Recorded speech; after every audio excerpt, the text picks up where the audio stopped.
से पहुंच जाऊंगी। हाँ ओके।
तू यहाँ क्या कर रहा था?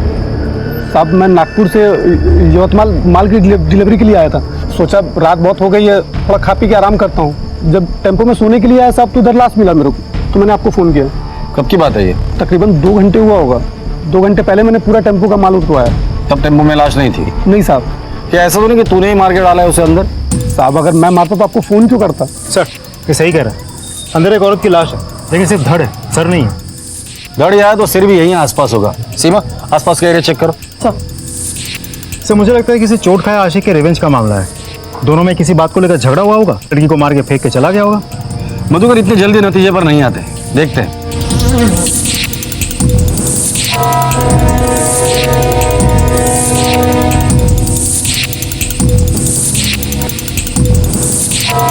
आसपास कुछ भी नहीं मिला।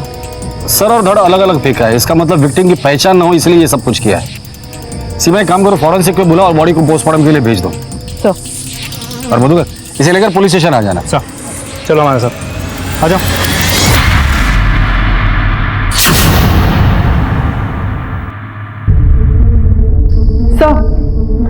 सर मैंने चेक किया, पिछले 15 दिनों में भी इस उम्र की औरत की कहीं कोई मिसिंग कंप्लेंट दर्ज नहीं हुई है। सर बहुत तोड़ा उस आदमी को, कुछ नहीं बोल रहा। मुझे तो लगता है वो सच बता रहा है। आखिर ये औरत है कौन? एक काम करो, फॉरेंसिक टीम को बोल देना अगर उस बॉडी पर कोई भी बर्थ मार्क मिलता है या कोई ऐसे निशान मिल सकते हैं जिससे हम उसे आइडेंटिफाई कर सकते हैं तो फौरन हमें इन्फॉर्म करें। सर मेघदूतवाड़ी पुलिस को टेम्पो में सर कटी एक लाश मिली। पहला शक पुलिस ने टेम्पो ड्राइवर पर जताया, पर कोई नतीजा नहीं निकला। सबसे बड़ी मुश्किल थी औरत की पहचान होना, जिसका पुलिस को कहीं कोई सुराग नहीं मिल रहा था। और जब तक पहचान नहीं होती तमाम कोशिशें अंधेरे में तीर चलाने जैसी थीं। आखिर कौन थी ये औरत? क्यों किसी ने इतनी बेरहमी से इसका कत्ल किया होगा? और क्या इसका कोई भी परिचित नहीं था जो इसकी गुमशुदगी को लेकर परेशान हो, इसकी तलाश कर रहा हो? काव्या,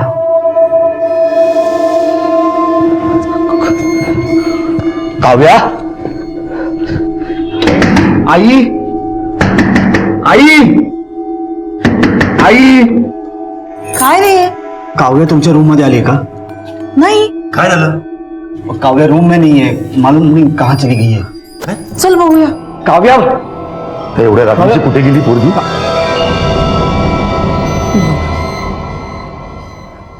काव्या, ये बोला काय काय झालं? अरे क्या हुआ? कि तुम रो क्यों रही हो? हाँ क्या हुआ? किसी को बिना बताए यहाँ पे आके बैठ कर? चलो अंदर चलो, चलो. नहीं जाऊंगी, मुझे मम्मी के पास जाना है। आप मम्मी को लेके आओ। देखो बेटा, तुम्हारी मम्मी आ जाएगी, आई प्रॉमिस। पापा खुद लेने जाएंगे, आई प्रॉमिस, प्रॉमिस। खुद का आता ना काकांबरोबर जाऊन जाऊ. हाँ बस जा बेटा, चला बेटा, उद्या नक्की, आई प्रॉमिस. Good night.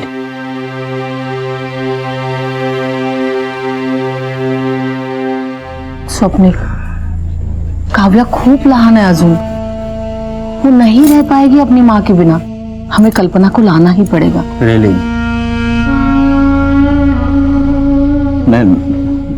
मैं संभालूंगा सब कुछ। I will manage everything, I will manage definitely.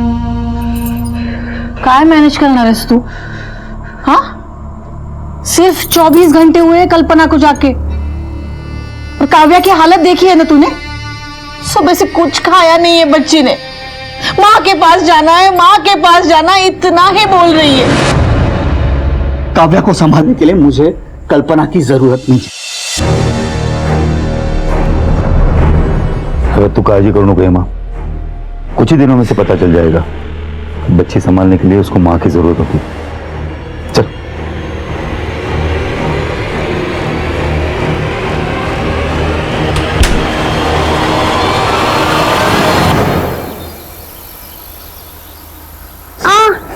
पापा दर्द हो रहा है। आई एम सॉरी बेटा, आई एम सॉरी। पापा आपने कहा था कि मम्मी को ले आएंगे, कब ले आएंगे? काव्या देखो, माँ काम के लिए गई है ना, जैसे काम खत्म हो जाएगा माँ वापस आ जाएगी। अरे हमारे मुंह पर थूक कर खानदान के नाम पर धप्पा लगाकर भाग गई वो अपने आशिक के साथ। अलमारी खोल के देख लो, पक्का जेवर चोरी करके गई होगी वो। अभी भी कहता हूं चलो पुलिस स्टेशन कंप्लेंट करते हैं उसकी। क्यों, क्या हुआ? मिल गया ना साधु संत बनने का इनाम? भाग गई वो। तुम्हारी तो रखी नहीं, हमारी भी इज्जत मिट्टी में मिला दी। चिल्लाओ मत परेश। तुम्हारी ये बकवास मेरी बेटी सुन लेगी, और वैसे भी ये मामला मेरे और मेरे पत्नी के बीच का है। So don't interfere in that. This is my last warning to you. अपने काम से काम रखो।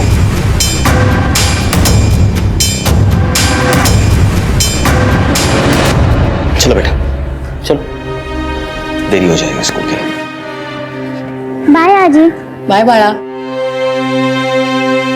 ये होगा नामर्द, मैं नहीं। इस 2 टके की औरत की पुलिस कंप्लेंट तो मैं करके रहूंगा। अगर ये नहीं करेगा तो मैं करूंगा। डोका फिर लेगा तुझा? मतलब जिन्हें पता नहीं है उन सबको पता चलेगा। हमारे खानदान की इज्जत मिट्टी में मिल गई। बस हो गया, जितनी बेइज्जती होनी थी हो गई। उसे जहां मुंह काला करना है करने दो। अब हमारा उससे कोई रिश्ता नहीं है। अहो, काय बोलताय तुम्ही? कल्पना के साथ 10 साल से एक ही छत के नीचे रह रहे हम लोग। अगर उसका कुछ चक्कर रहता तो हमें मालूम तो पड़ता। तुम अब तक उसका नाम जप रही हो। या घरामध्ये तिचं नाव कोणीही घेणार नाही। अहो। वो हमारे लिए मर चुकी है। कोई पूछे तो बोल देना उसकी ट्रांसफर हो गई, यहां से चली गई हो, समझे? पोस्टमार्टम रिपोर्ट के हिसाब से इस औरत की उम्र 28 से 30 साल की है। 2 महीने की प्रेग्नेंट थी, और यह मर्डर रात को 10 बजे से लेकर 11 बजे के बीच हुआ है। पहले गले पर धारदार हथियार से वार किया गया है, फिर सर को धड़ से अलग किया गया है। इसका मतलब विक्टिम की पहचान ना हो, इसलिए सर और धड़ अलग करके अलग अलग जगह पर फेंक दिया गया है। सर, उसके पैरों की उंगलियों से हमें ये जोड़ भी मिली है।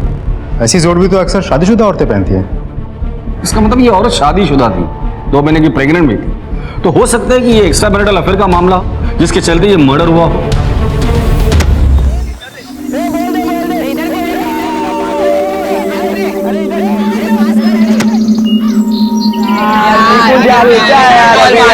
हमेशा यार जल्दी लेके आया निकुंज, जल्दी यार।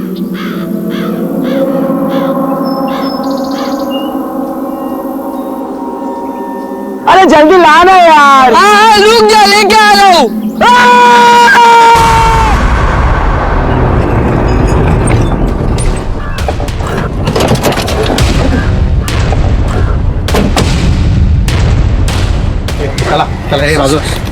सर,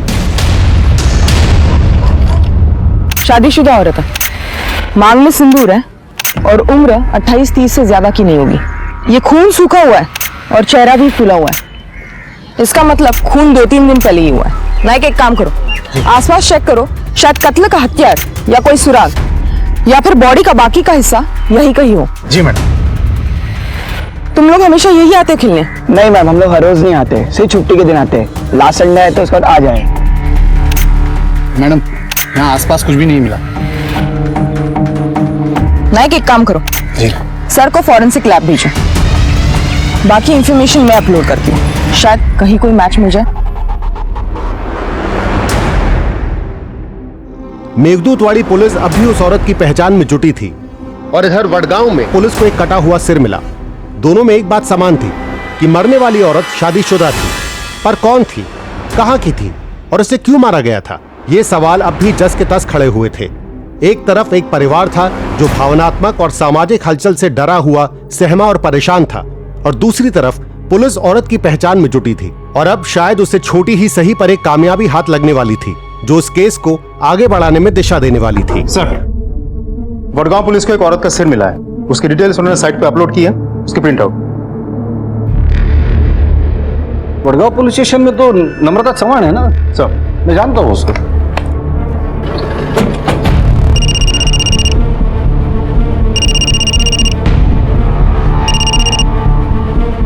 हॅलो, नम्रता, पीआय यशवंत गायकवाड बोलतोय। जय हिंद सर. जय हिंद, कशी आहेस? मी मस्त आहे गायकवाड सर. अच्छा, सुना है तुम्हारे एरिया में किसी औरत का सिर मिला है सर. और हमारे एरिया में एक औरत का धड़ मिला है। मैंने उसे यवतमाल फॉरेंसिक लैब में भेज दिया है। तुम भी उस सिर को वहीं भेज देना ताकि फॉरेंसिक रिपोर्ट में पता चल जाएगा वो सिर और धड़ एक ही औरत का है या नहीं। Right sir.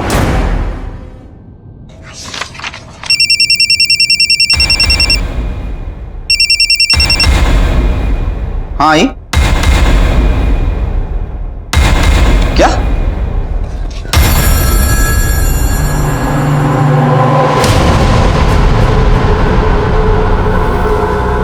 सर शायद और कतीज बन गए, सब बच्चे घर चले गए। काव्या मेरी बेटी अभी तक घर नहीं पहुंची है। मैं क्या कर सकता हूँ? मैं क्या कर सकता हूँ?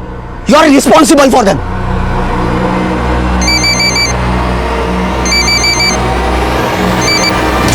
हाँ बेटा, बाबा, मैं स्कूल आया हूँ। ये वॉचमैन बता रहा है सब बच्चे चले गए, कोई नहीं है यहाँ पे। अरे यहाँ पे भी नहीं आई हो? आप बस स्टैंड पे जाके देखो सब। अरे मैं स्कूल बस स्टॉप पे जाके आया, वहां पे उतरी नहीं। मैंने ड्राइवर से पूछा तो बोला आज चढ़लीच नहीं थी बस मध्ये। स्कूल बस में चढ़ी नहीं?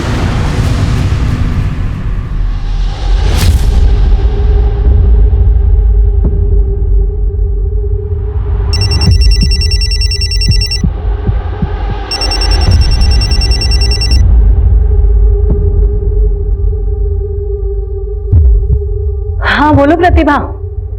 अरे ऐसी क्या बात करी है यार. I was just doing yoga. कोई तो आया है, सुन मैं बाद में कॉल करती हूँ, ठीक है? अरे खोल रही हूँ दरवाजा.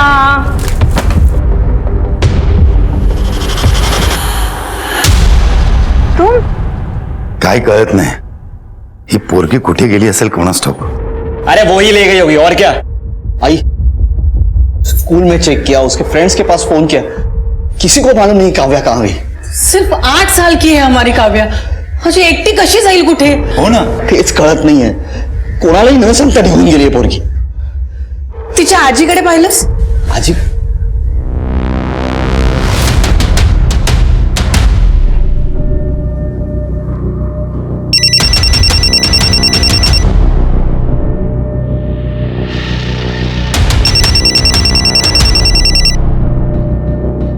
स्वप्निल, मैं तुम्हारे फोन का ही वेट कर रही थी. परेशान हो ना अपनी बेटी काव्या के लिए? वो मेरे पास है. वो स्कूल से सीधा मेरे पास आई थी. उसके नानी के पास है. थैंक गॉड, मैं तो डर गया था. स्वप्निल, डरी हुई तो मैं हूं अपनी बेटी कल्पना के लिए. तुम्हारी बेटी तो मेरे पास सुरक्षित है, लेकिन मेरी बेटी कहां है जिसका 2 दिन से कोई अता पता नहीं है. देखो, काव्या ने मुझे सब कुछ बता दिया है. स्वप्निल, सच सच बताओ, मेरी बेटी कल्पना कहां है? देखो वरना.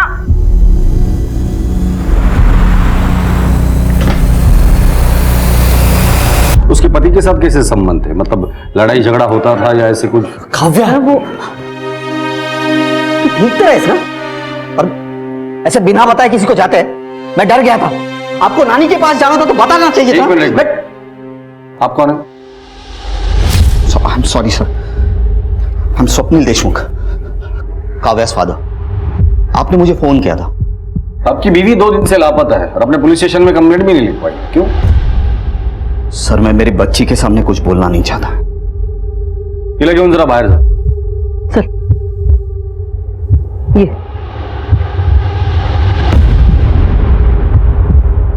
बैठिए.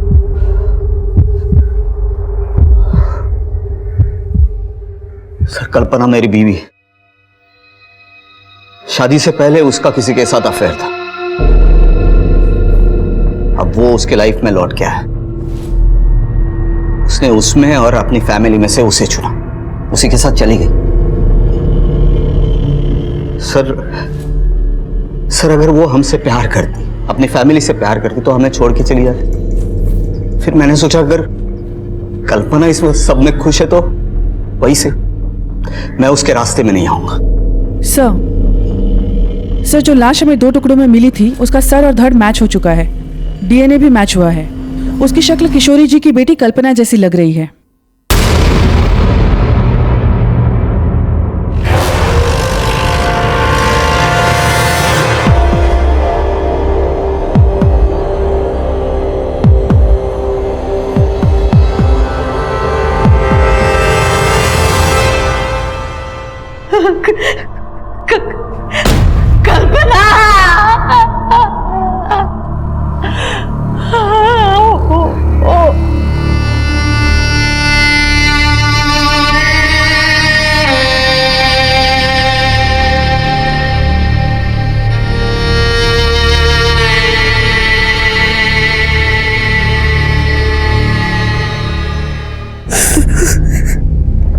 सर, उन दोनों में से किसी ने एक ने मेरी कल्पना को मारा है। हाँ सर, सुधांशु या अक्षय। कौन है ये दोनों? सुधांशु शादी से पहले कल्पना का प्यार, वो उसके लाइफ में लौट के आया था। उसके ही ऑफिस में बॉस बनकर उसके साथ जाना चाहती थी कल्पना। तो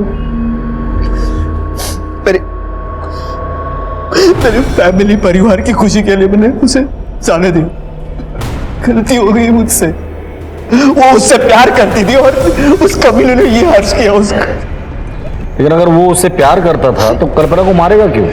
सर मेरी कल्पना बोली थी, सब पर विश्वास करती थी। ये अक्षय इसी भोलेपन का फायदा उठाता था। मेरी कल्पना की तरफ गंदी नजरों से देखता था, मैंने देखा हुआ। तो तुम्हारा कहने का मतलब है कि कल्पना अपनी मर्जी से सुधांशु के साथ तुम्हारा घर छोड़कर गई थी? हाँ सर, इसलिए तो मैंने पुलिस कंप्लेंट नहीं की। सीमा, कल्पना के ऑफिस का एड्रेस ले लो, उसके मोबाइल के कॉल रिकॉर्ड्स निकालो और मोबाइल का आखिरी लोकेशन क्या था वो भी पता करो।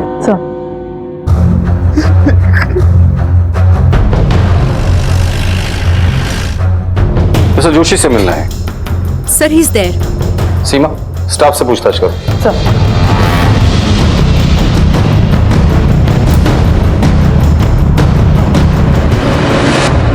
मिस्टर जोशी, आपसे कुछ बात करनी थी। एक्सक्यूज अस। आइए सर, बैठिए। कल्पना देशमुख को कितने अच्छे से जानते हो तुम?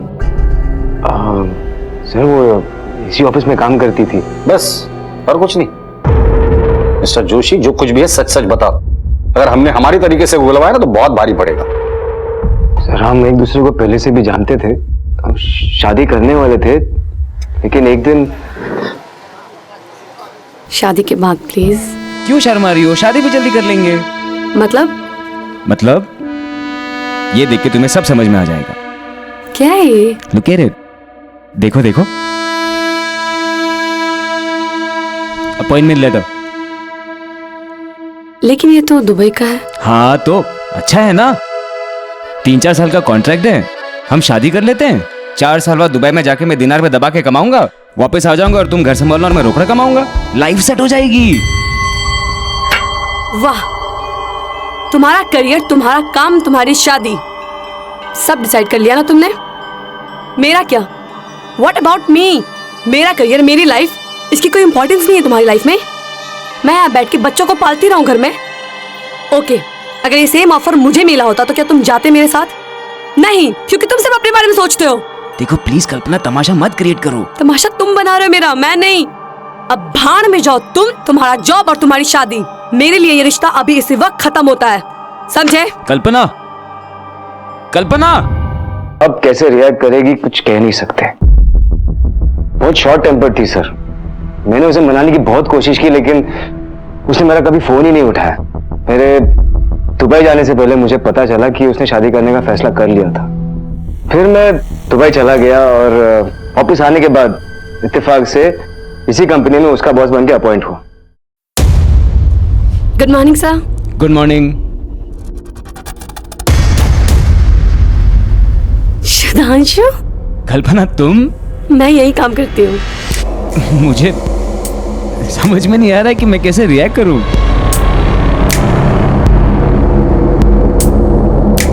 मैं बताती हूँ पुराने रिश्तों को कैसे वेलकम करते हैं।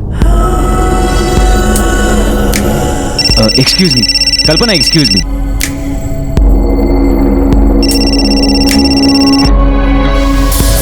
अवॉइड करने की आदत डाल लो। अब तो हम दोनों एक ही ऑफिस में हैं। पता नहीं पुराना रिश्ता कब नया बन जाए।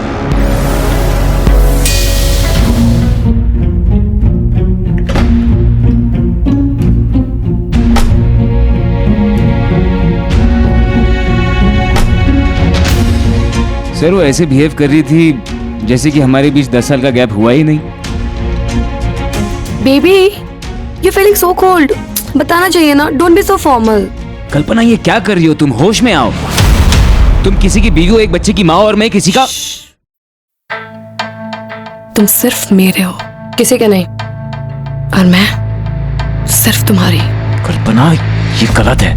क्या गलत है? हाँ, और जिस गलती से खुशी मिले वो गलती कर लेनी चाहिए ना। 10 साल पहले जब मैं तुम्हें छोड़ के गई थी, उस गलती से क्या मिला मुझे? कुछ भी तो नहीं। लेकिन आज पास आने की गलती से अगर मुझे कुछ मिल रहा है तो क्या प्रॉब्लम है? मैंने उसकी कोई बात नहीं मानी, ना उससे कोई रिश्ता बनाया ना बढ़ाया। जिस दिन कल्पना का मर्डर हुआ था तुम कहाँ थे? उस दिन मेरी तबीयत खराब थी और मैं घर पे था। तुम्हारे अलावा और कोई है जो इस बात को कंफर्म करे कि तुम उस दिन घर पर ही थे?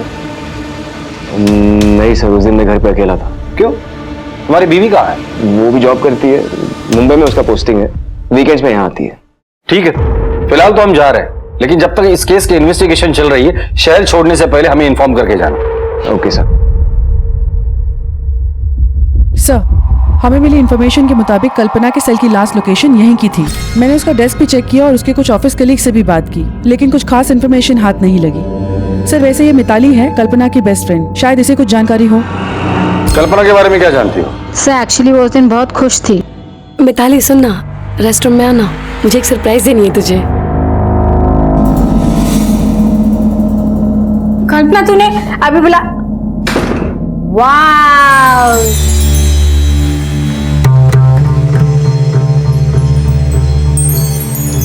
Somebody is looking sexy। किधर जा रही है हाथ बन के? डेट पे। डेट पे जा रही है, पर किसके साथ? क्या सीक्रेट है? मैं बाद में बताती हूँ सब चीज तुझे। वाह मेरा सही है, एंजॉय करो। ये अपने पास रख, मैं कल आके ले लूंगी, ठीक है? वो तो ठीक है, कल्पना बात तो सुन।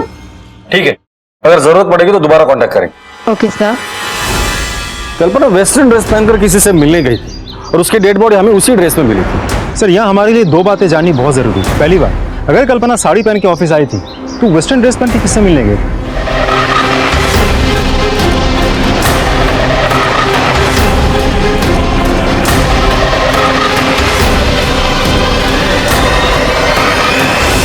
और दूसरी बात यह है कि उसके फोन का लास्ट लोकेशन ऑफिस पे क्यों दिखा रहा? तो क्या फोन ऑफिस में बंद करके छोड़ के गई थी?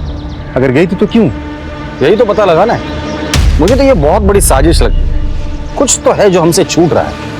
कल्पना किस बॉयफ्रेंड से मिलने गई थी?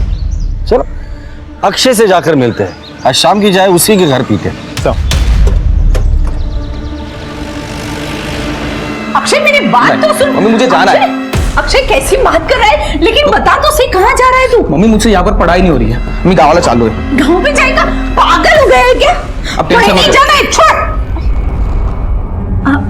आप लोग यहाँ? अक्षय से कुछ बात करनी है। तू कल्पना के पास ट्यूशन के लिए जाता था ना?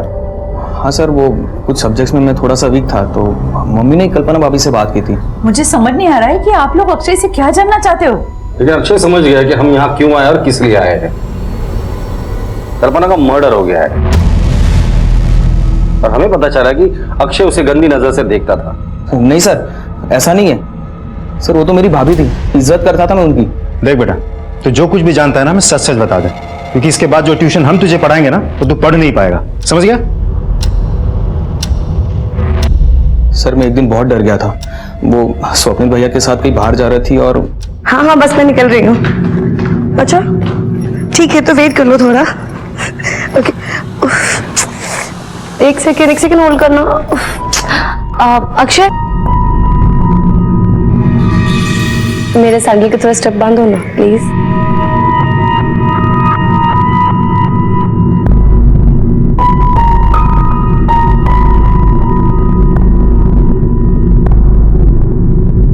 Just hold second. अच्छे स्टूडेंट हो, जल्दी सीख रहे हो। सर कल्पना भाभी मुझसे सर कुछ अलग ही बिहेव करती थी मेरे साथ। कल्पना मी कीर्तनाला जाते ग, काळजी घे घराची।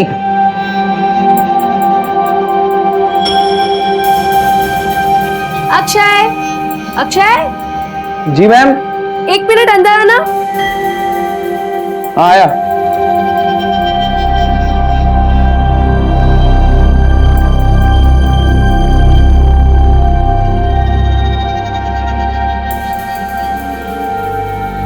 मैम अक्षय मैं टॉवल बाहर ही भूल गई, दे दो जरा।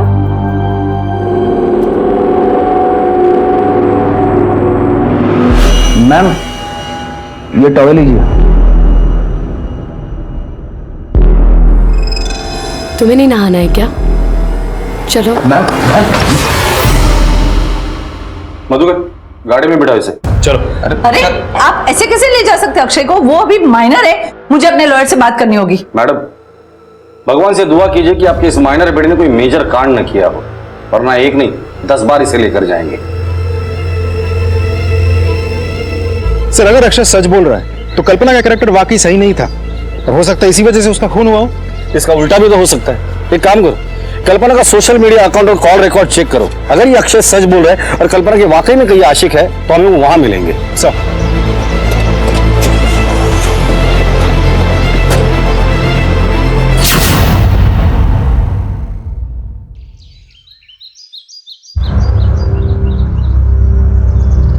हेमा, सुधाकर, स्वप्निल, अरे कहाँ छुप गए बेटे? बाहर निकल, अरे बाहर निकलो। काय झालं ओरडायला? हो शर्म नहीं आई मेरे बेटे को बदनाम करके? अरे तुम्हारी बहू आवारा और बच्चलन थी, उसमें मेरे बेटे का क्या कसूर? और एक बात कान खोलकर सुन लो, अगर दोबारा तूने इस बदनामी में मेरे बेटे को खींचने की कोशिश की तो पूरे शहर में तेरी बहू की पोल खोल के रख दूंगी। कल्पना के बारे में अभी तक जो कुछ भी हमें पता सर, चला। मला तुम्हाला काहीतरी विचारायचं। आप मेरी बहू को एक बैठिए आप। बोला। सर आप मेरी बहू को न्याय दिलाने की कोशिश कर रहे या उसे बदनाम करने की? आप कहना क्या चाहती है? सर अक्षय और कल्पना के बॉस ने आपसे जो कुछ भी कहा उसकी सच्चाई जानने की आपने कोशिश ही नहीं की, वो साफ बच गए, उल्टा मेरी मरी हुई बहू बदनाम हो रही है। सर ठीक है, मैं आपकी तकलीफ समझ सकता हूँ, लेकिन हमारी किसी के साथ कोई पर्सनल दुश्मनी तो है नहीं।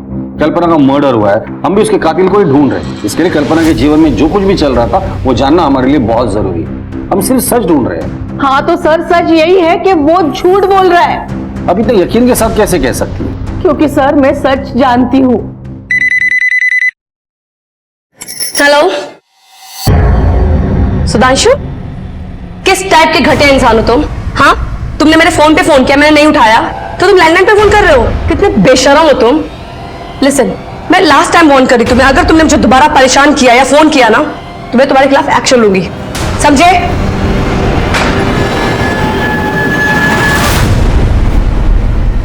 अक्षय के बारे में आपका क्या कहना है? वो भी झूठ बोल रहा है? हाँ वो झूठ बोल रहा है, उसकी असलियत मैंने अपने आंखों से देखी है। कल्पना मी कीर्तनाला जाऊन येते ग, घर का ख्याल रखना।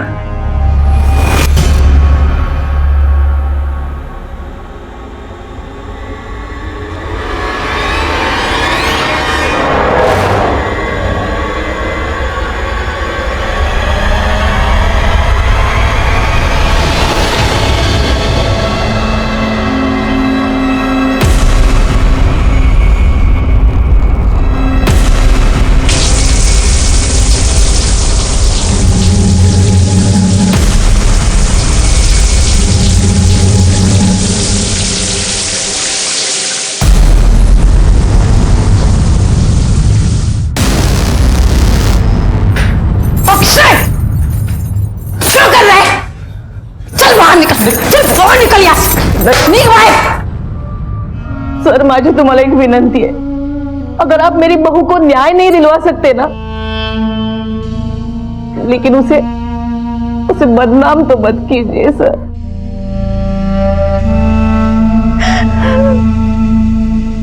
सीमा, अजीब असमंजस की स्थिति पैदा हो गई थी। कल्पना की सास हेमा बहू के चरित्र पर रत्ती भर भी शक नहीं कर रही थी। आखिर कल्पना के साथ हुआ क्या था? वो किससे मिलने गई थी जब उसका कत्ल हुआ? इन सारे सवालों के जवाब तलब करने थे। पुलिस के लिए एक बार फिर से शुरुआत करने की स्थिति पैदा हो गई थी। ये सुधांशु और अक्षय, इनसे दोबारा पूछताछ करनी होगी हमारी तरीके से।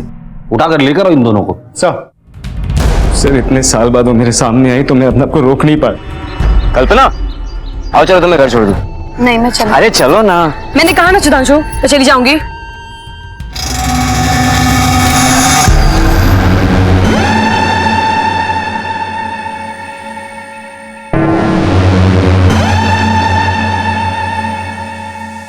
हाउ डेयर यू, तुम्हारी हिम्मत कैसे हुई? मैं चाहता था कि वो वापस मेरे पास आ जाए। सच कह रहा हूं सर, मेरा उसके खून से कोई लेना देना नहीं है। घबराओ नहीं अक्षय, जो भी जानते हो सच सच बता दो सर को। सर मुझे कल्पना भाभी बहुत अच्छी लगती थी।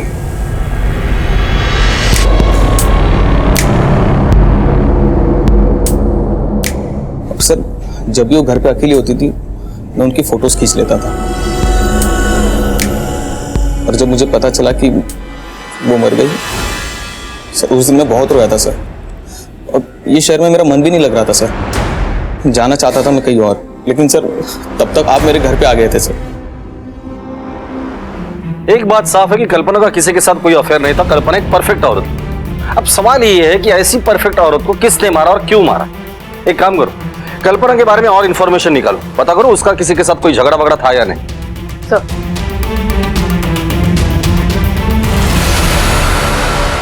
नाही, तिचं कोणाशी भांडण तर नव्हतं, लेकिन बहुत दिनों से कुछ परेशान सी थी, बहुत गुस्से में थी। हेलो आई, ये सुधांशु, मतलब पूरी दुनिया छोड़ के इसको मेरी कंपनी मिली थी। मिस्टर दुबे रिटर्न को और कोई दूसरी कंपनी नहीं मिली। आई कुछ समझ में नहीं आ रहा। मेरे पास सिर्फ दो ही रास्ते बचे आई, या तो मैं स्वप्निल को इसके बारे में सब कुछ बता दूं, या तो फिर ये कंपनी ही छोड़ दूं। स्वप्निल को ये सब बात बताने की सपने में भी मत सोचना। वो सुधांशु और तेरे बीच में कुछ भी नहीं है, ये मानेगा ही नहीं बात। और दूसरी बात, नौकरी छोड़ने की भी बात सोचना नहीं। फिर स्वप्निल अगर पूछेगा तो तू क्या बताएगी उसे? देख, तू वो सुधांशु को इग्नोर कर। देख बेटा, तुला माझी शपथ है।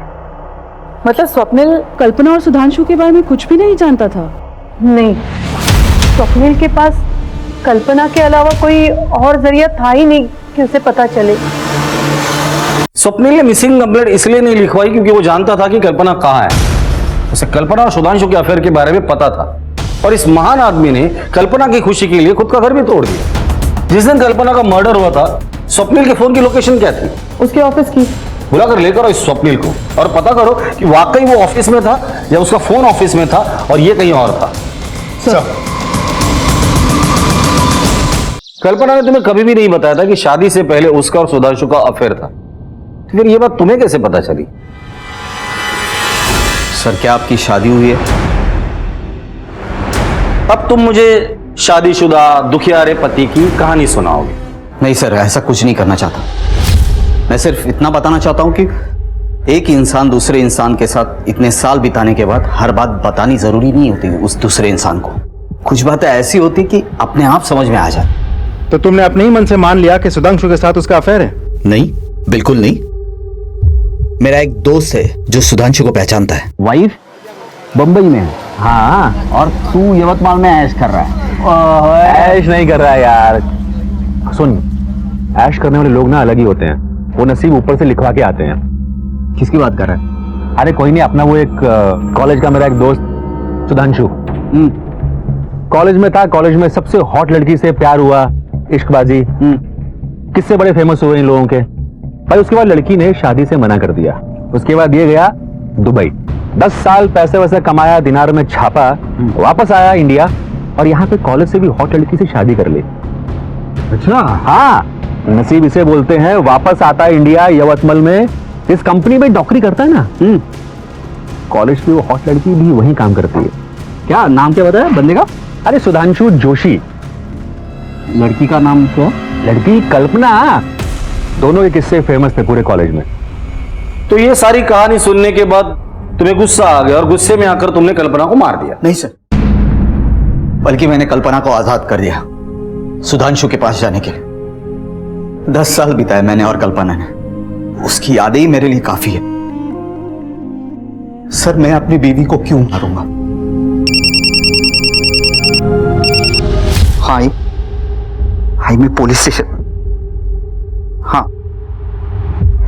ठीक है, मैं तो ये तो सर, काव्या आई बाबा को बहुत परेशान करेगी, क्या मैं जा सकता हूं?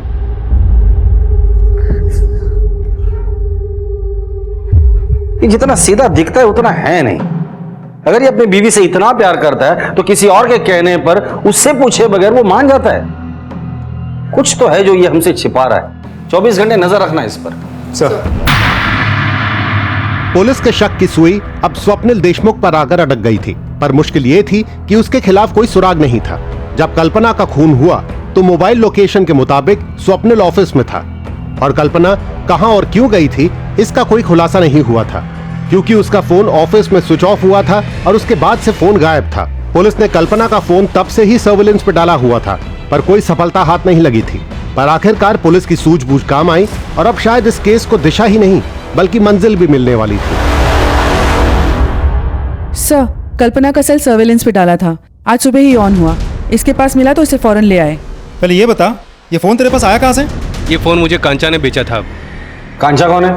कांचा उधर आरडी बंगलो का केयरटेकर है साहब, मेरी दुकान पे आता जाता रहता है। आज मुझे उसने मोबाइल बेचा 5000 रुपये में। उसने तुझे बताया था ये फोन उसको कहाँ से मिला? नहीं साहब। ठीक है,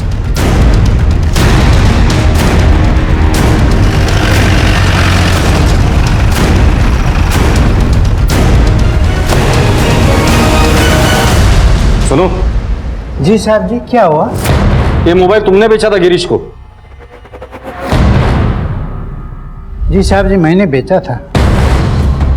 कहाँ मिला था तुम्हें ये? साहब जी, हमारा मालिक ये बंगलो रेंट पर देते, पार्टी शार्टी चलते रहता है, लड़का लड़की आते उनको भी भाड़ा पर देते। एक साहब जी, मेम साहब जी आए थे, वो लोग जाने के बाद मैं साफ सफाई कर रहा था तो सोफा को नीचे वो मोबाइल मिला। मैं सोचा जिसको है उसको लौटा दूँ, ऑन करना कोशिश की, ऑन हुआ ही नहीं। फिर मैं गिरीश के पास चले गया और गिरीश बोले कि 5000 मिलेगा। मैं थोड़ा लालच में आ गया था साहब जी। यही औरत थी? जी यही मैम साहब जी। ये आया था? नहीं साहब। ये आया था? नहीं, इसके साथ भी नहीं आई थी। ये? हाँ साहब जी, इसके साथ आई थी मैं।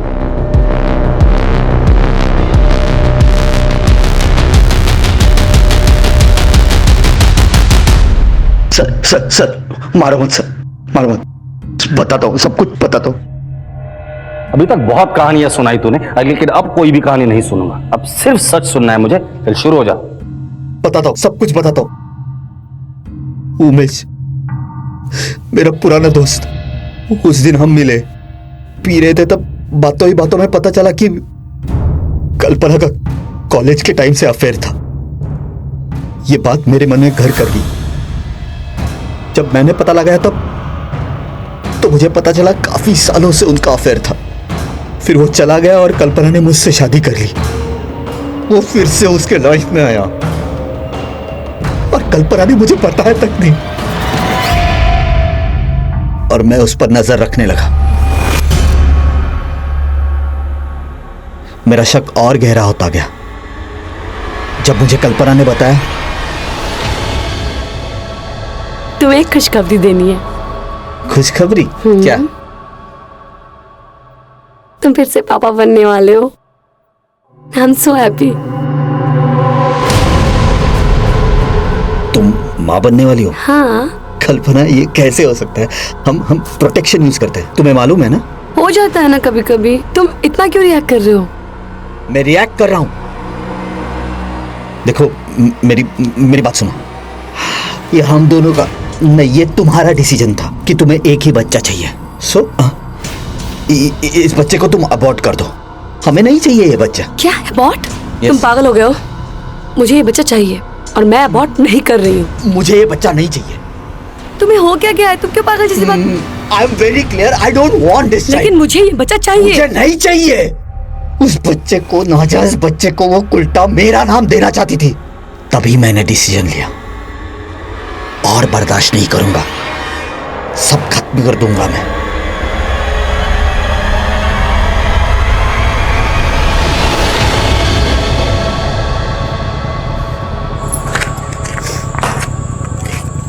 मुझे माफ कर दो, मैंने तुम्हारे साथ बहुत बदतमीजी से बात की। अपनी गलती सुधारने के लिए मैं तुम्हें आज डेट पे ले जाना चाहता हूँ। उस दिन कल्पना को मैंने एक नई ड्रेस खरीद के दी। फिर मैंने उसे फोन किया और मेरे साथ डेट पर चलने के लिए मना लिया। मैंने उसे कहा कि आज हम दोनों वक्त बिताएंगे, सो मुझे कोई डिस्टरबेंस नहीं चाहिए। इसीलिए मैंने उसे कहा कि वो अपना मोबाइल ऑफिस में ही स्विच ऑफ कर दे और मैं अपना मोबाइल ऑफिस में ही छोड़ दूंगा।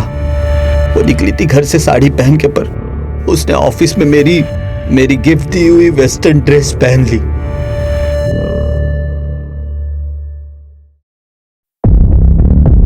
उसे एक बार मैं सरप्राइज देना चाहता था सर, लास्ट सरप्राइज, और हमेशा के लिए खुद को और कल्पना को इस घुटन से आजाद कर देना चाहता था।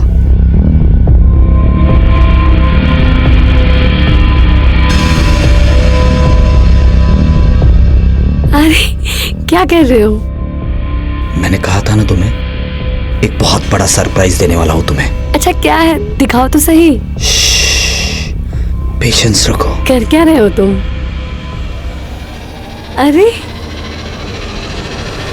मैंने कहा था ना, एक बड़ा सरप्राइज।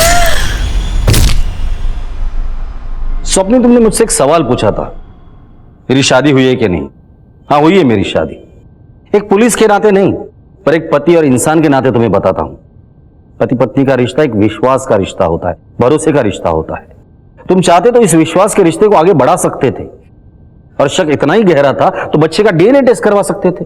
लेकिन नहीं, तुमने जुर्म का रास्ता अपनाया।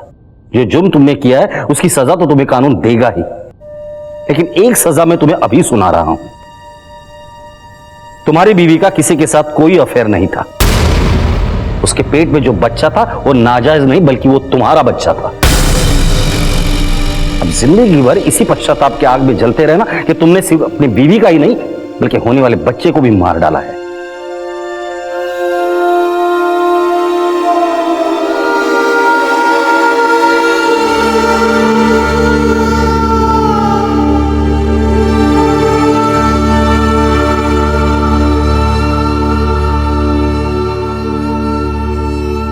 हमारे आज के एपिसोड की दूसरी कहानी।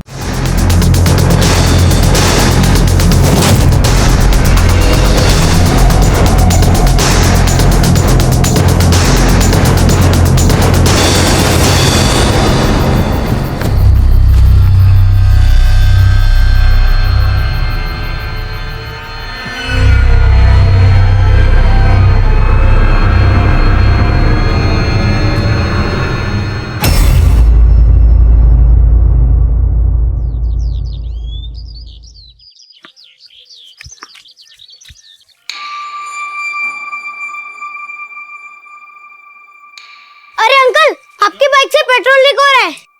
अरे ये कैसे लीक हो गया पेट्रोल?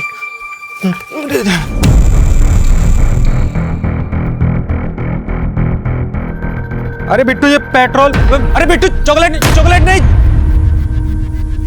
अरे चॉकलेट बिट्टू रोक। बिट्टू नहीं रुकेगा अंकल, इस चॉकलेट का पैसा पापा के अकाउंट में लिख देना।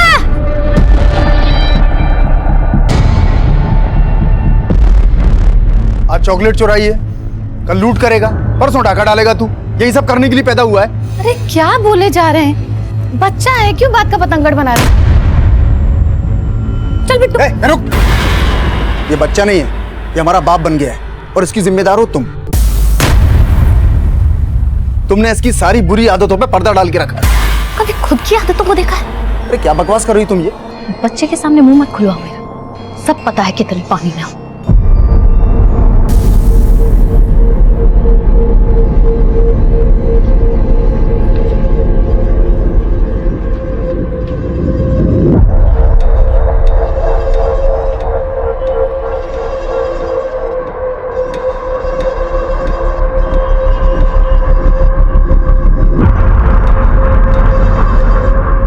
कुछ चाहिए आपको?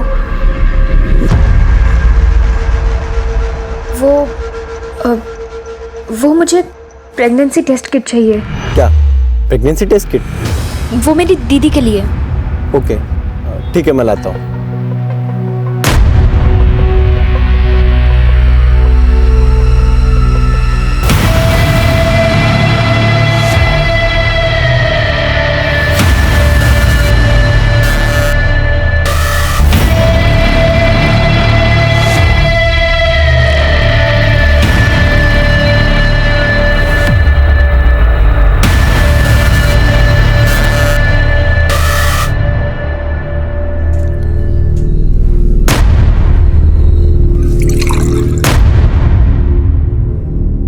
गरम पूरी लेकर आती हूँ। बड़ी देर लगा दी स्कूल से आने में, काम पर नहीं जाना है क्या? वो हम सहेली से नोट्स लाने गए थे, इसीलिए लेट हो गए। बस बहुत हो गया पढ़ाई का नाटक। पढ़ लिख कर होगा क्या? आज अपने पापा का हाथ बटाएगी तो कल को तेरे शादी के ही काम आएगा ना। और तू ही बता, अरे देखा कैसे बिना जवाब दिए चली गई। इसकी अकल ऐसे ठिकाने नहीं आएगी।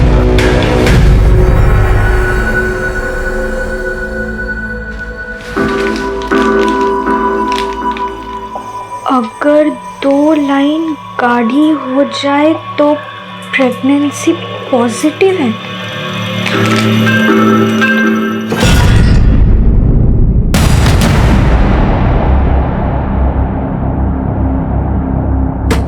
रश्मि, ओ रश्मि, अरे कर क्या रही इतनी देर से अंदर? आई दादी। जल्दी निकल, तुझे काम पे लेट हो जाएगा।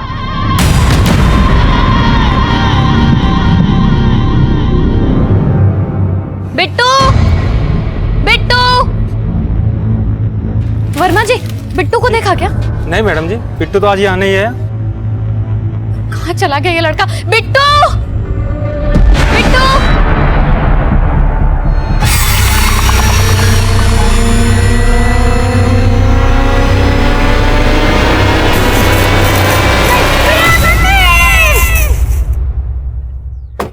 नमस्कार, आदाब। मैं inspector Adil Khan, crime petrol Dastak में आपका स्वागत करता हूं। आज जिस केस का जिक्र मैं करने वाला हूं वो मध्य प्रदेश के खंडवा का था। 9 साल के बिट्टू और उसके माँ बाप की जिंदगी में एक जुर्म ने दस्तक दी थी।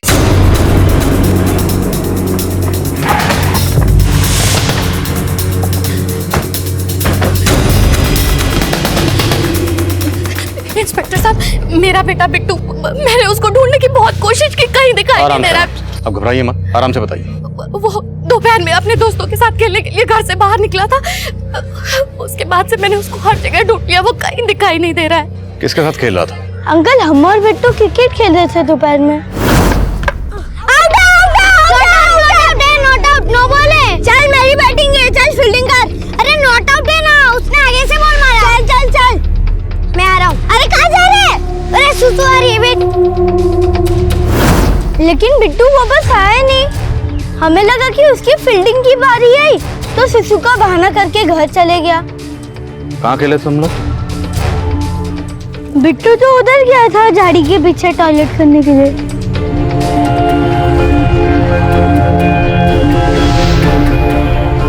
आसपास लोगों से पता करो, शायद किसी ने कुछ देखा हो।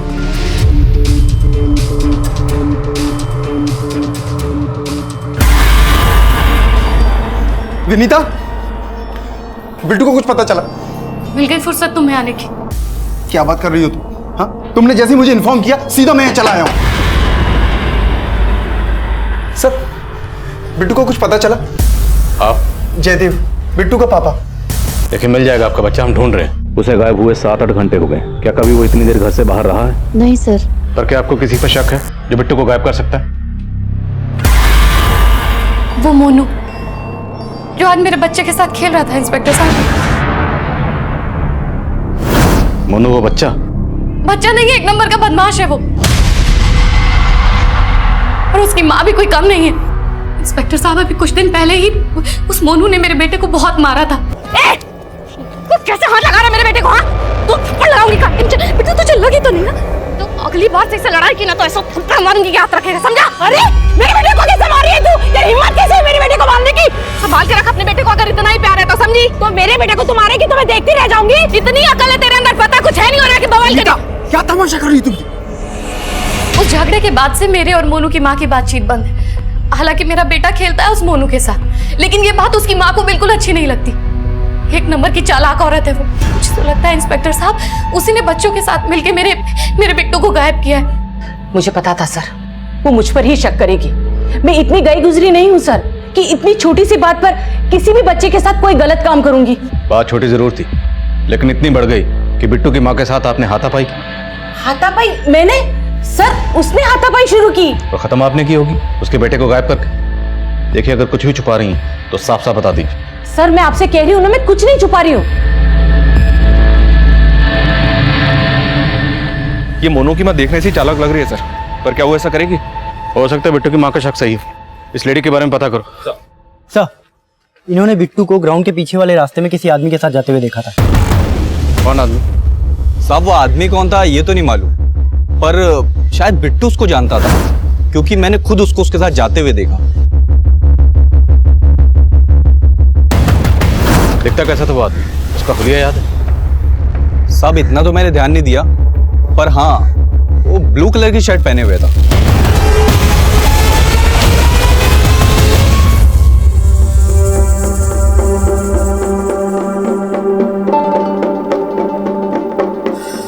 कहाँ जा रहा है बिट्टू? अंकल मैं अपने घर जा रहा हूँ। अरे तू घर चला जाएगा तो इतने सारे चॉकलेट तुझे कौन देगा, समझे ना?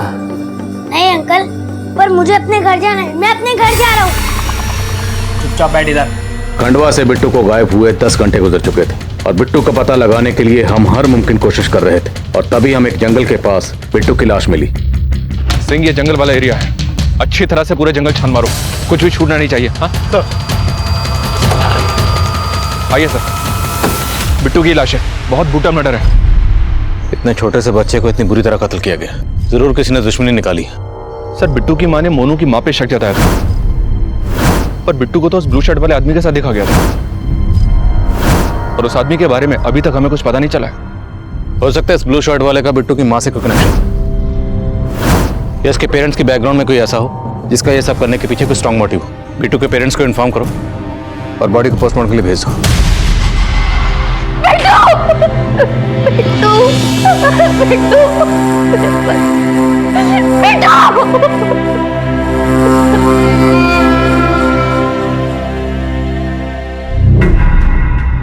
जीजा जी आई। इतना सब अचानक हो गया और ऐसे वक्त में हम लोग तुम्हारे साथ नहीं थे। पर विनीता कहाँ पर है? पुलिस स्टेशन गई है। Police station? किस लिए? शायद पुलिस को उससे कुछ बात करनी थी। अरे पर पुलिस उसको मिलना क्यों चाहती है और तू उसके साथ गया नहीं? दीदी अब विनीता को मेरे साथ खड़े होने में प्रॉब्लम है। उसे लगता है कि मैंने कभी बिट्टू के लिए कभी कुछ किया ही नहीं। सुन, तू ये सब बातों को हल्के में मत ले, कहीं ऐसा ना हो जाए कि उसकी वजह से पुलिस तुझे परेशान करना शुरू कर दे। बिट्टू के फादर जयदेव के बारे में कुछ पता चला सर। जयदेव कॉस्मेटिक ट्रेनिंग का बिजनेस करता है और बिजनेस टूर पे कई दिन बाहर भी रहता है। जयदेव को जानने वाले लोगों ने बताया कि काफी रंगीन मिजाज का आदमी है ये। जयदेव का अफेयर है किसी से? अफेयर है या नहीं ये अभी क्लियर नहीं है, पर जयदेव के कॉल रिकॉर्ड्स में कई सारी फीमेल क्लाइंट्स का नंबर है। और तो और सर, जब आस पड़ोस में इंक्वायरी की तो पता चला कि जयदेव की पत्नी भी उस पर शक करती है, और मोनू की मदर विडो है, और जयदेव की पत्नी को लगता है कि उन दोनों के बीच कुछ है।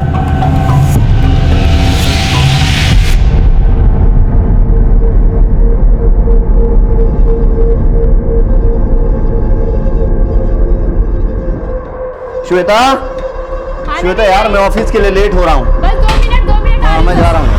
अरे रश्मि, श्वेता, श्वेता देखो रश्मि क्या हुआ? रश्मि क्या हुआ उसको? रश्मि क्या हुआ सर? रश्मि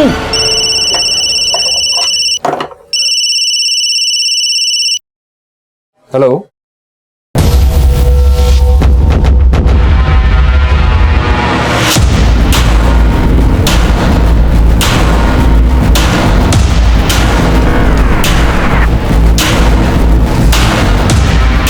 क्या हुआ मैडम?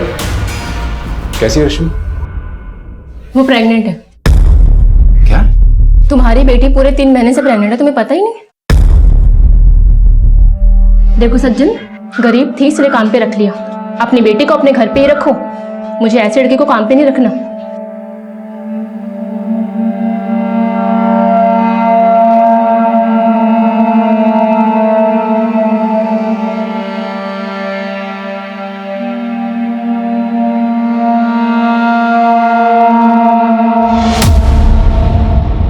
विनीता जी, दोषी कोई भी हो, इंसाफ होगा। लेकिन इतना पक्का है कि बिट्टू किसी ब्लू शर्ट वाले आदमी के साथ गया, और ये जो भी था बिट्टू उसे अच्छी तरह से जानता था, क्योंकि बिट्टू अपनी मर्जी से उसके साथ गया। अब ये आदमी कौन हो सकता है? सोच के बताइए, कभी कोई ऐसा हादसा हुआ हो आपके साथ, आपके पति के साथ, किसी रिश्तेदार के साथ या बिट्टू के साथ? इंस्पेक्टर साहब, कोई हादसा जैसा तो कुछ हुआ नहीं, लेकिन अभी कुछ ही दिन पहले बिट्टू जब घर आया था उसके हाथ में बहुत सारी चॉकलेट्स थी। बिट्टू बिट्टू कहाँ गया था और इतनी सारी चॉकलेट कहाँ से लाया? अरे मम्मी, वो अंकल ने दिए। कौन से अंकल? अरे वो पापा के दोस्त थे ना, उन्होंने दिए। तो बिट्टू अपने पापा के किस दोस्त की बात कर रहा था? मैंने उससे पूछा, लेकिन बिट्टू ने मुझे कुछ बताया नहीं। बाद में मैंने इसके बारे में जैसे भी पूछा, लेकिन उनको भी कुछ आइडिया नहीं था। देखिए विनीता जी, हालांकि आपने हमें इस बारे में खुद कुछ नहीं कहा, लेकिन फिर भी हमें पता चला है कि आपको शक है कि मोनू की माँ और आपके पति के बीच कुछ। आपने बिल्कुल ठीक सुना है, मुझे मेरे पति के बारे में शक है। स्कॉन्ड का ढिंढोरा पीटने के लिए क्यों मारा थे उसको? अरे माँ, कहीं का नहीं छोड़ा इस लड़की ने, हमें मुंह दिखाने के लायक नहीं छोड़ा। 3 महीने से पेट से। रश्मि, ये सब क्या है रश्मि? बोल रश्मि, किसका पाप है ये? अरे मेरी तरफ क्यों देख रही है? हाँ, मेरी तरफ क्या देख रही है? तुझे पता ना तेरी माँ क्यों मरी थी? हाँ? बोल। विवेक का पापा नहीं? विवेक के साथ मुंह काला करा है तूने। मैं छोड़ूंगा नहीं उसको, जान से मार दूंगा। उसने कुछ नहीं किया, इसको कुछ मत कहना। तो फिर कौन है? किसका पाप अपने पेट में लेके घूम रही है तू? बता रश्मि, बता। अरे बोल क्यों नहीं रही है? किसका पाप है ये?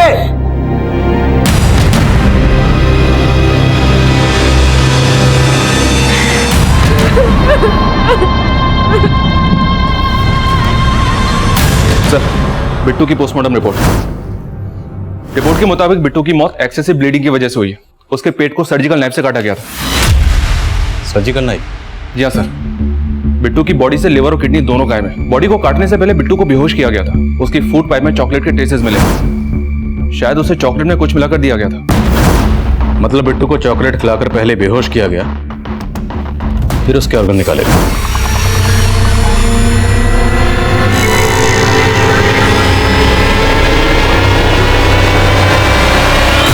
देखने से तो ऐसा लग रहा है सर, ये मामला ऑर्गन स्मगलिंग रैकेट से जुड़ा है। लेकिन कुमार, इससे पहले अपने एरिया में ऐसा कोई केस नहीं हुआ। भले ही पेट काटने के लिए सर्जिकल नाइफ का इस्तेमाल किया गया, लेकिन जिस तरह से पेट काटा गया वो काफी अटपटा है। पोस्टमार्टम डॉक्टर का भी कहना है कि जिसने पेट काटा हो सकता है मेडिकल फील्ड से ना हो। लेकिन सर, ऑर्गन तो निकाले गए हैं। तो हो सकता है जानबूझ के सर्जिकल नाइफ से पेट काटा गया ताकि हमारी तहकीकात को भटकाया जा सके। खंडवा में जितनी मेडिकल शॉप हैं सब जगह पता करो पिछले दिनों किस किस को सर्जिकल नाइफ बेचे गए। Okay sir. एक अजीब बात पता चली है सर, बिट्टू की एक बुआ है सिमरन। बिट्टू के गायब होने के ठीक 1 दिन पहले सिमरन और उसका पति तीर्थ पे उज्जैन चले गए थे। तीर्थ? जी हाँ सर। पता चला है कि उनका कोई बच्चा नहीं है और उसी के लिए वो दोनों यहाँ वहाँ पीर फकीर से मिलते रहते हैं। तो तुम्हें लग रहा है कि बिट्टू की मौत के पीछे ऑर्गन स्मगलिंग नहीं, कोई तंत्र मंत्र का चक्कर? अभी तक कुछ क्लियर नहीं है सर। अगर हम तहकीकात करेंगे तो शायद कुछ निकल आए। ठीक, सिमरन और उसका पति दोनों की डिटेल निकालो। Okay sir. सर, माना कि हमें बच्चा नहीं है, पर बच्चा पाने के लिए हम बिट्टू को तंत्र मंत्र की बलि क्यों चढ़ाएंगे? तो बिट्टू के गायब होने के ठीक 1 दिन पहले आप दोनों शहर से बाहर क्यों गए थे? पूजा पाठ कराने गए थे। तंत्र मंत्र तो हम मानते ही नहीं है। आप बेकार में हम पे शक जता के अपना और हमारा समय खराब कर रहे हैं।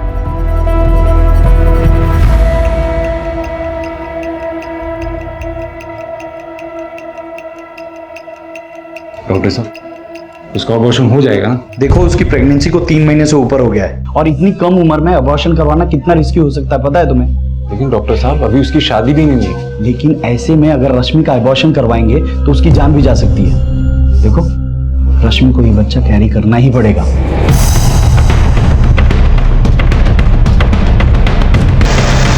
रश्मि इस केस का वो चेहरा थी जो उस वक्त हमारी नजर में नहीं आया था, लेकिन रश्मि का इस केस से एक चौंका देने वाला कनेक्शन था, जिसके तार बिट्टू के मर्डर से भी जुड़े थे। लेकिन इससे पहले इस केस में एक सरप्राइजिंग ट्विस्ट आया।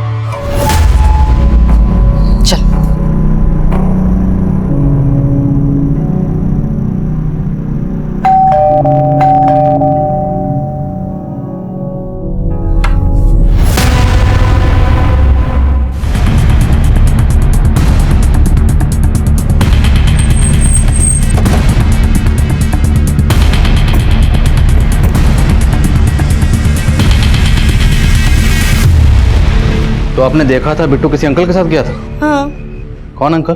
फिल्म वाले अंकल। फिल्म वाले uncle?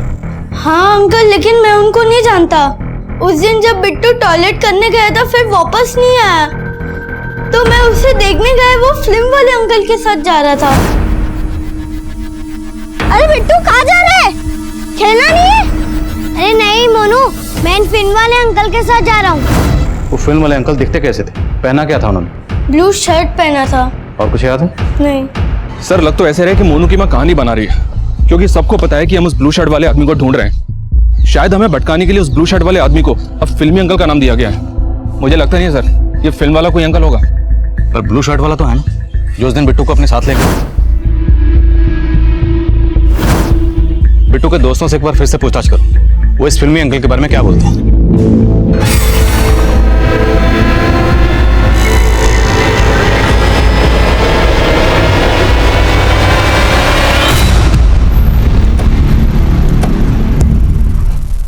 Sir, IC care hospital के पास के केमिस्ट शॉप से सरस्वती नाम की एक प्रेग्नेंट लेडी के प्रेस्क्रिप्शन को दिखा के उसके लिए सर्जिकल नाइफ खरीदा गया था। उसकी डिलीवरी ऑपरेशन होने वाली थी, पर मैंने पता किया सर, उस हॉस्पिटल में सरस्वती नाम की कोई भी लेडी भर्ती नहीं हुई थी।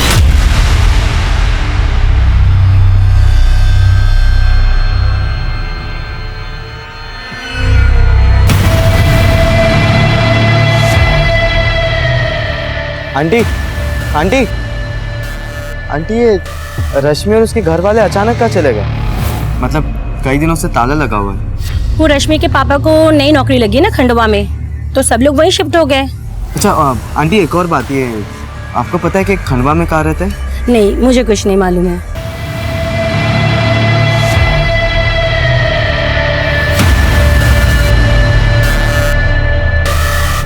4 से 5 महीने का पेट हो गया तेरा। अरे कम से कम पहले मुझे बता देती, तुझे ये पाप तो ना ढोना पड़ता। अरे कहाँ खो गई है तू? जो मैं बोल रही हूँ सुन रही कि नहीं? ध्यान रखना, एक तो तुझे यहाँ किसी से कोई बात नहीं करनी, और कोई कुछ पूछे भी ना तो बताना कि तू 18 साल की है, शादीशुदा है और तेरा पति मुंबई में नौकरी करता है। समझी? समझी ना? दादी, आप लोग ऐसा क्यों कर रहे हो? अरे माँ, शादीशुदा लगने के लिए सिंदूर लगाना जरूरी है।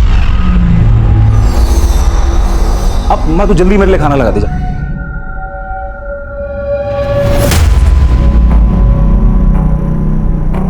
कोई चालाकी मत करना, पता है ना तेरी माँ कैसे मरी थी?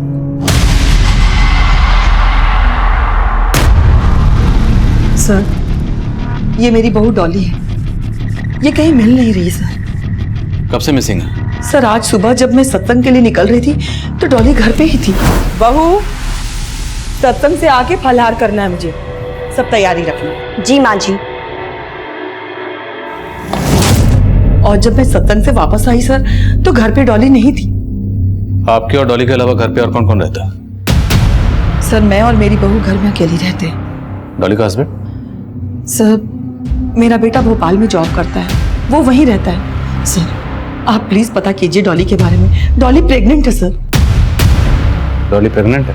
हाँ सर, तभी तो ऐसी हालत में वो इतनी देर तक बाहर नहीं रह सकती सर। मुझे उसकी बहुत फिक्र हो रही है। आप कुछ भी कीजिए सर, लेकिन मेरी बहू को ढूंढ दीजिए। इनके घर के आसपास पता करो, शायद डॉली को किसने जाते हुए देखा हो। और ये भी पता करो कि डॉली का फोन कहाँ स्विच ऑफ हुआ था। तब तक मैं केमिस्ट से मिलता हूँ। सर।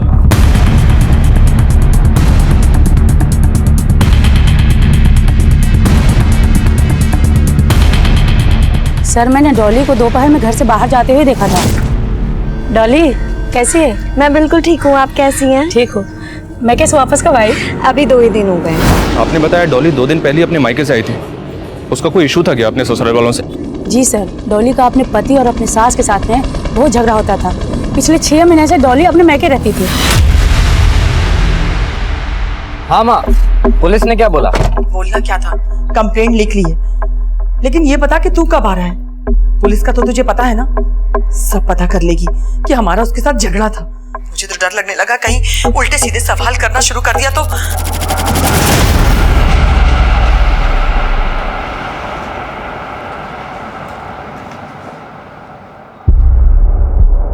यस सर, इस सरस्वती नाम के पेशेंट के लिए सर्जिकल नाइफ इसी दुकान से खरीदा गया था। और ये सर्जिकल नाइफ खरीदा किसने था? सर एक ऑटो वाला था, क्योंकि वो अपने ही ऑटो से आया था इसलिए मुझे याद है।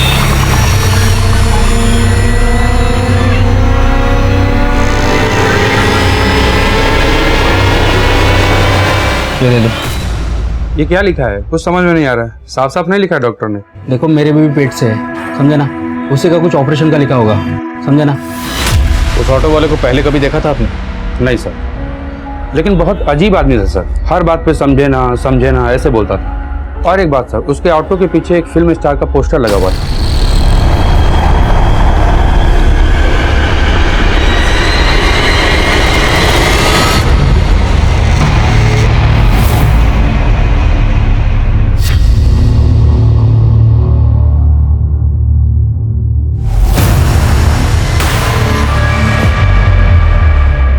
अरे अब भी किताब लेके बैठी है? अब क्या फिर से स्कूल जाने का इरादा है तेरा? पापा आप कुछ भी कर लो, अब मुझसे मेरे सपना नहीं छीन सकते। अरे जाग मुसाफिर, भोर भाई, सपने से बाहर आ। तेरे इस पेट के बच्चे ने तेरी और मेरी दोनों की किस्मत बदल दी है। यही सच है, इसका ध्यान रख। तेरे को कितनी बार बोला है खिड़की बंद रखा कर, ऐसे ही बैठ जाती है यहाँ पे।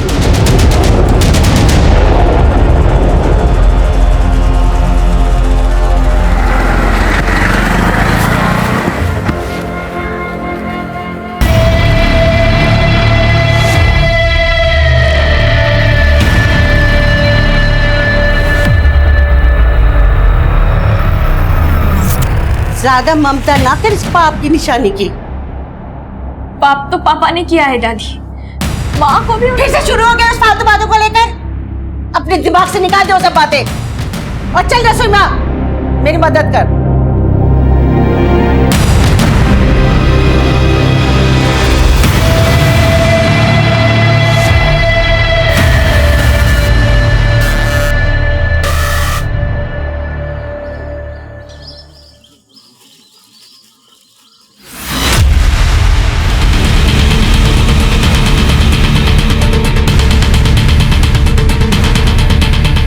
एक ऑटो वाले ने सर्जिकल नाइफ खरीदा और उस सर्जिकल नाइफ से बिट्टू का कत्ल कर दिया। एक 9 साल के बच्चे के साथ ऑटो वाले का क्या कनेक्शन हो सकता है? बिट्टू के दोस्त मोनू का कहना है उस दिन जब बिट्टू टॉयलेट करने गया था फिर वापस नहीं आया, तो मैं उसे देखने गया, वो फिल्म वाले अंकल के साथ जा रहा था। और जिस ऑटो वाले ने सर्जिकल नाइफ खरीदा उसके ऑटो के पीछे भी किसी फिल्म स्टार का पोस्टर था। तो हो सकता है ये ऑटो वाला ही वो फिल्म वाला अंकल जिसने बिट्टू के चॉकलेट खाने की कमजोरी का फायदा उठाया, उसे किडनैप किया और उसे मार डाला। सारे ऑटो स्टैंड पर उन ऑटोज के बारे में पता करो जिनके पीछे किसी फिल्म स्टार का पोस्टर हो। और बिट्टू के माँ बाप से पूछो क्या वो किसी ऐसे ऑटो वाले को जानते हैं।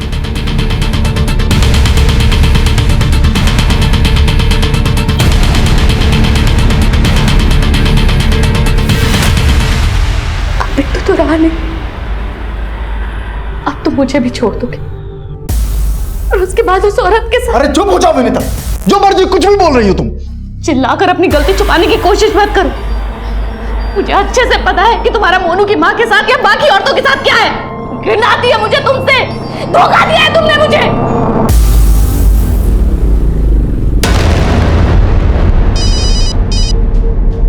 हाँ बोलिए। सर इस एरिया में ऐसे किसी भी ऑटो वाले का पता नहीं चला है जिसके ऑटो के पीछे फिल्म स्टार का पोस्टर हो, और ना ही बिट्टू से जुड़े किसी ऐसे आदमी का पता चला है जो किसी ऑटो वाले को जानता हो। तो हो सकता है वो किसी दूसरे एरिया का, बाकी एरियाज में पता करो। सर बुद्धनगर पुलिस को इस औरत की लाश मिली थी। इसकी लोअर बॉडी पूरी तरह से डैमेज थी। ये तो डॉली लग रही है। जी हाँ सर, लेकिन बुद्धनगर पुलिस ने बॉडी पोस्टमार्टम के लिए भिजवाई थी। डिटेल रिपोर्ट आना भी बाकी है, पर उनका कहना है कि ये लेडी प्रेग्नेंट नहीं थी। शक्ल तो डॉली की लग रही है। डॉली मिसिंग है, लेकिन डॉली प्रेग्नेंट थी। डॉली की सास और पड़ोसियों ने यही कहा था। कहानी को समझ में नहीं आ रही है सर। डॉली के मायके से पता किया तो पता चला कि डॉली की अपनी सास से ही नहीं, अपने पति से भी नहीं बनती थी। डॉली का पति उसे डिवोर्स देने वाला था, फिर अचानक से उन दोनों के बीच पैचअप हो गया। सब बोल रहे हैं कि इसकी वजह डॉली का बच्चा था। कहीं ऐसा तो नहीं कि डॉली फेक प्रेगनेंसी का नाटक करके अपने हस्बैंड से ज्यादा इल्म नहीं चाहती थी, इसलिए उसके हस्बैंड ने पैचअप कर लिया। लेकिन बाद में जब उसे पता चला कि ये प्रेग्नेंट नहीं है तो उन लोगों ने डॉली को मार दिया।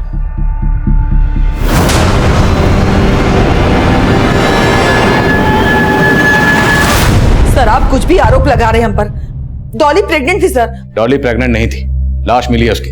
क्या सर, आपको शायद कोई गलतफहमी हुई होगी, वो किसी और की लाश होगी। ये है जिसकी लाश हमें मिली। देखो कौन है, आपकी बहू और आपकी वाइफ डॉली है ना। अब बोलो क्या कांड किया इसके साथ। सर हमने कोई कांड नहीं किया सर, हम तो खुद हैरान है ये सब जान करके सर। और सर डॉली प्रेग्नेंट थी। अगर आपको अब भी यकीन नहीं आता सर तो आप डॉली के डॉक्टर से पूछ सकते हैं। कौन डॉक्टर? सर अग्रवाल मैटरनिटी के डॉक्टर अग्रवाल।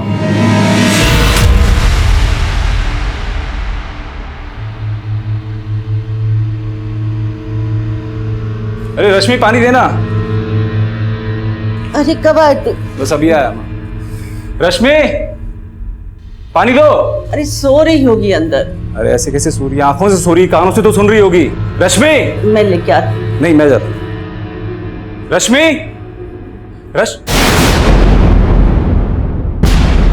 अरे रश्मि कहाँ है? सर ये डॉक्टर अग्रवाल वही डॉक्टर है जिस पर पहले भी बच्चे एक्सचेंज करने के आरोप लग चुके हैं। अब ये डॉक्टर अग्रवाल ही हमें सुनाएगा डॉली की प्रेगनेंसी की असली कहानी। चलो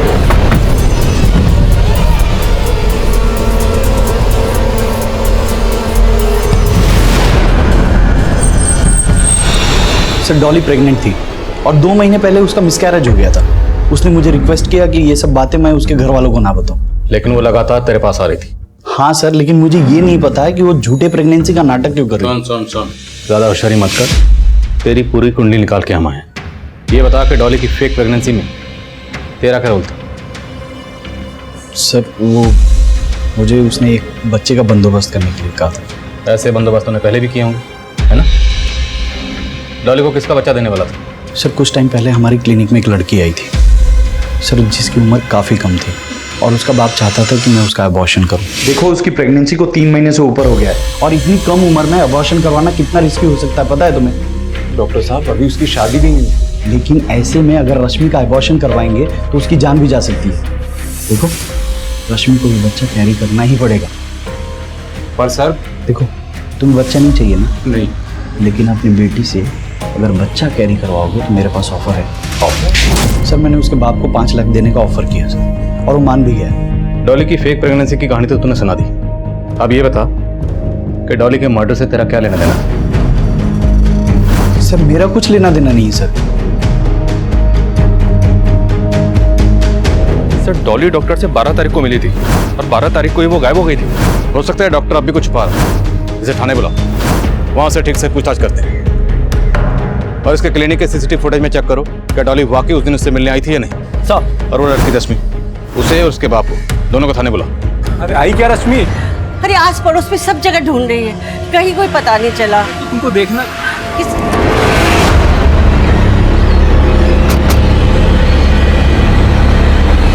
सज्जन जी। रश्मि कहाँ? सर आप लोगों के आने से पहले हम उसी को ढूंढ रहे थे। वो पता नहीं अचानक कहाँ गायब हुई। खैर रश्मि को तो हम ढूंढ लेंगे।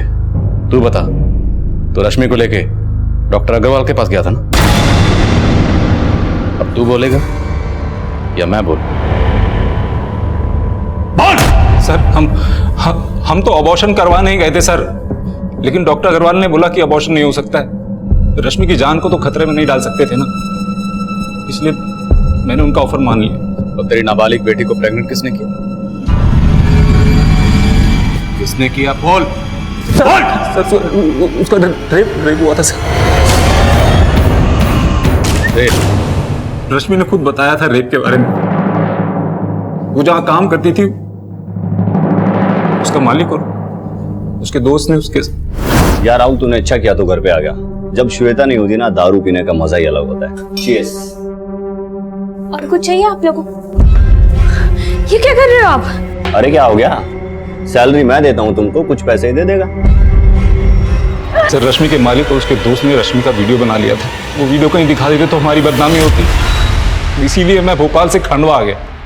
सोचा था कि यहाँ अबॉर्शन करवा देंगे, किसी को पता नहीं चलेगा, फिर वापस चले जाएंगे।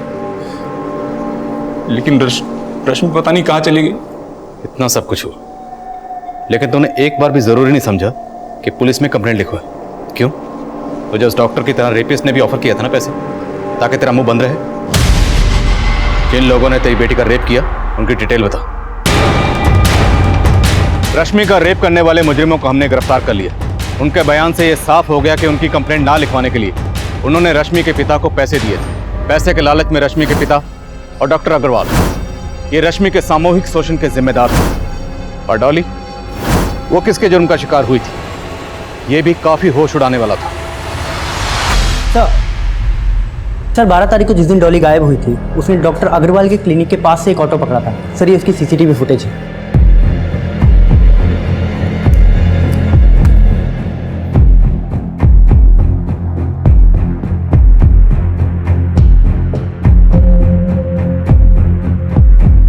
ऑटो के पीछे किसी फिल्म स्टार का पोस्टर जैसा कुछ लग रहा है। सर केमिस्ट ने हमें बताया था कि जिस ऑटो वाले ने उसके यहाँ से सर्जिकल नाइफ खरीदा था, उसके ऑटो के पीछे फिल्म स्टार का पोस्टर था।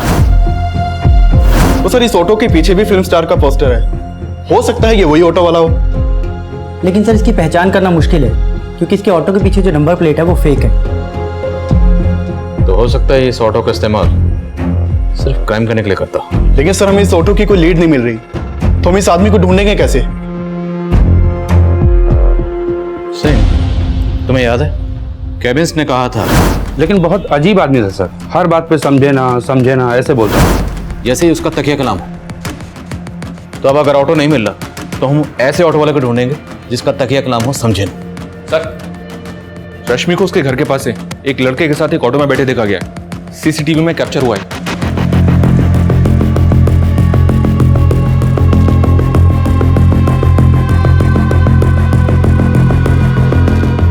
तो वही ऑटो है जो डॉक्टर अग्रवाल के क्लिनिक के बाहर। इसी ऑटो में आखिरी बार डॉली को देखा गया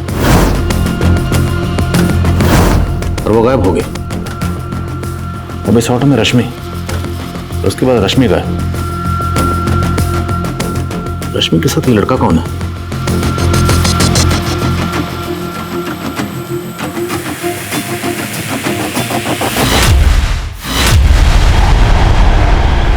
सर ये तो विवेक है, रश्मि के साथ ही पढ़ता था। हो सकता है इस विवेक का ऑटो वाले से कोई कनेक्शन। उठाओ इसे। सर बोलो। सर मैं उस ऑटो वाले को नहीं जानता हूँ। तो रश्मि के साथ बैठकर उस ऑटो में कहाँ गया था? सर रश्मि अचानक से खंडवा आ गई थी अपने फैमिली के साथ, तो मैं बस उसे मिलने आया था। और फिर वहाँ से उस ऑटो में बैठकर हमें ग्राउंड की तरफ आए थे, क्योंकि अगर हम वहाँ पर बात करते तो रश्मि के पापा हमें देख लेते। तुम्हारे साथ इतना सब हो गया और तुमने मुझे एक बार भी नहीं बताया। मैंने सोचा था विवेक मैं तुम्हें सब कुछ बता दूंगी, पर मुझे डर लगा कहीं तुम मुझे गलत ना समझो। रश्मि गलत तुम नहीं, गलत वो लोग हैं। और फिर सर रश्मि से मिलके मैं घर चला गया और रश्मि उसी ऑटो में बैठकर अपने घर की तरफ निकल गई थी। सर मैं सच बोल रहा हूँ, मुझे इससे आगे कुछ भी नहीं पता है। बिट्टू के साथ देखा गया ब्लू शर्ट वाला आदमी और ऑटो वाला दोनों एक ही थे, और यही वो फिल्म वाला अंकल था जिसने बिट्टू को मारकर उसके ऑर्गन निकाल लिए थे। डॉली को भी उसी सर्जिकल नाइफ से मारा गया था। और डॉली के ऑर्गन नहीं निकाले गए थे। हम ना तो मुजरिम के मोटिव का कोई अंदाजा लगा पा रहे थे और ना ही मुजरिम का। हम पर प्रेशर यह भी था कि उसने अब रश्मि को भी गायब कर दिया था। रश्मि को बचाने के लिए जरूरी था कि हम जल्द से जल्द उस मुजरिम की पहचान पता कर लें। तभी हमें एक क्लू मिला। समझे ना। अच्छा, वो मुन्ना की बात कर रहे हो? हाँ हाँ, मुन्ना मुन्ना कहाँ है वो आजकल? अरे वो तो आजकल ऑटो भी नहीं चलाता। क्यों, क्या हो गया?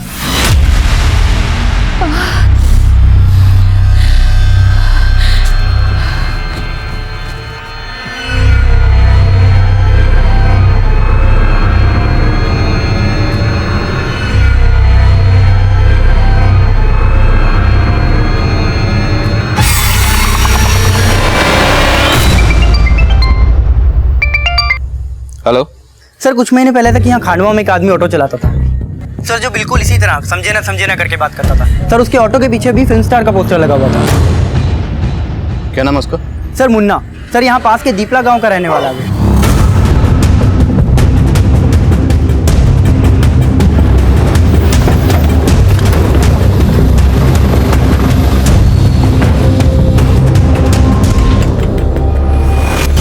सुनिए,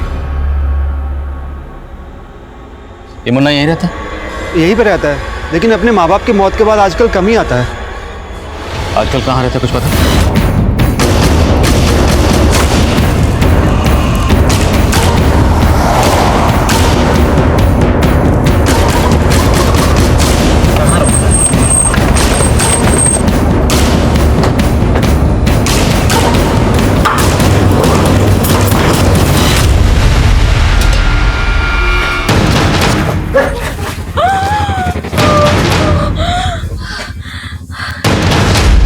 समझे ना साहब, मेरे बाबा ने मुझे बोला था कि मैं किसी बच्चे के शरीर के पुर्जे निकालकर अगर साधना करूंगा तो मुझे खजाना मिलेगा। इसलिए मैंने बच्चे की तलाश शुरू की और एक दिन मेरी नज़र बिट्टू पे पड़ी। मुझे पता चल गया कि चॉकलेट बिट्टू की कमजोरी है और इसी का फ़ायदा उठा के मैंने उससे दोस्ती की शुरुआत की। और जब हमारी दोस्ती अच्छी हो गई तो मैं उसे अपने साथ घर लेके गया। लेकिन जब बिट्टू को मेरी नीयत के बारे में पता चला तो वो मुझसे भागने लगा साहब। फिर मैंने चॉकलेट में नशे की दवा मिलाकर खिला दिया और बेहोश कर दिया उसे और उसकी बलि चढ़ा दी साहब। समझे ना? बलि देनी थी तो ऑर्गन क्यों निकाले? क्योंकि बाबा ने मुझे बोला था कि सिर्फ उसकी बलि नहीं, उसके शरीर के पुर्जे भी निकालने थे। समझे ना? इसीलिए मैंने सर्जिकल नाइफ खरीदा।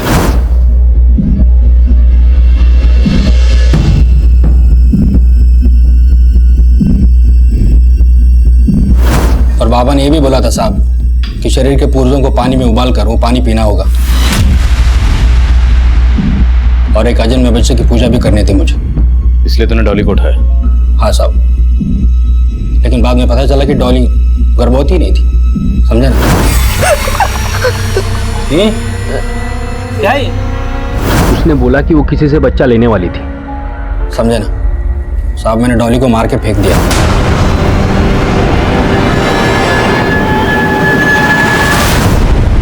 फिर मैंने उस लड़की को टारगेट किया। सब कुछ ठीक चल रहा था साहब, अब अचानक से आके, समझे ना? अब तुझे हम समझाएंगे, समझे ना? समझाओ इसे।